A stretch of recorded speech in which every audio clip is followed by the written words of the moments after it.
Imaginez le Club Dorothée se transformer en un vrai cauchemar.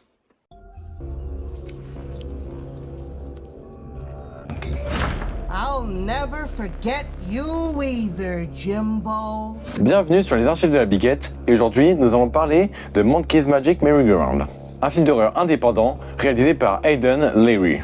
On va donc suivre l'histoire de James Jensen, animateur d'une émission appelée Monkey's Magic Merry-Go-Round. Souffrant de perte de mémoire et hanté par des événements de son passé, il tente de comprendre ce qui lui est arrivé. Dans un premier temps, sachez que ce film transforme la nostalgie de notre enfance en un vrai cauchemar. Justement, pour moi, c'est son point fort parce qu'on a ce contraste avec les éléments décorés, on a les petites chansons, les marionnettes qui sont toutes mignonnes, pas pour toutes, et justement cette ambiance horrifique.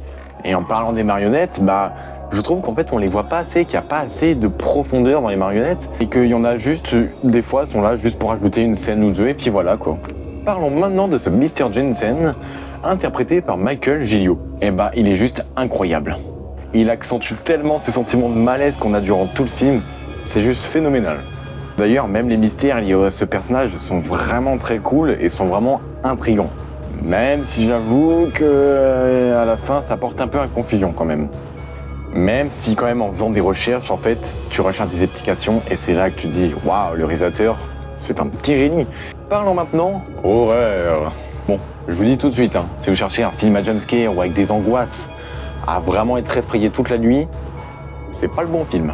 Mais malgré ça, vous allez voir, il y a un malaise intense qui est présent tout le film. Et avec une petite touche de gore qui est vraiment très sympa. Pour conclure, Monkey's Magic Merry-Go-Round, même s'il n'est pas parfait, c'est un film qui au moins mérite d'être vu par les fans d'horreur. Pour moi, c'est juste une pépite de l'horreur. Ce film se démarque par son ambiance, son concept aussi, je le trouve super sympa, les décors, et en plus avec un budget qui, je crois, était assez petit. Donc si vous l'avez vu, n'hésitez pas à me donner votre avis dans les commentaires. Et sachez que ceci est ma première vidéo et que plein d'autres en fait vont sortir durant toute l'année. Je vais faire des critiques de plein de films durant l'année. Bon là malheureusement, pas de bol pour moi, j'en ai loupé plein. J'ai loupé l'Odyssée, Obsession. Peut-être qu'un jour, à la fin de l'année, je vous donnerai mon avis sur tous ces films qui étaient phénoménales aussi. Il y a eu aussi pas mal de mauvais films, je pense notamment à Toy Story 5.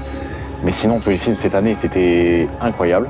Donc n'hésitez pas à me suivre, à vous abonner et activer la cloche, c'est très important pour suivre toutes mes prochaines vidéos et surtout à liker, ça me soutiendrait énormément.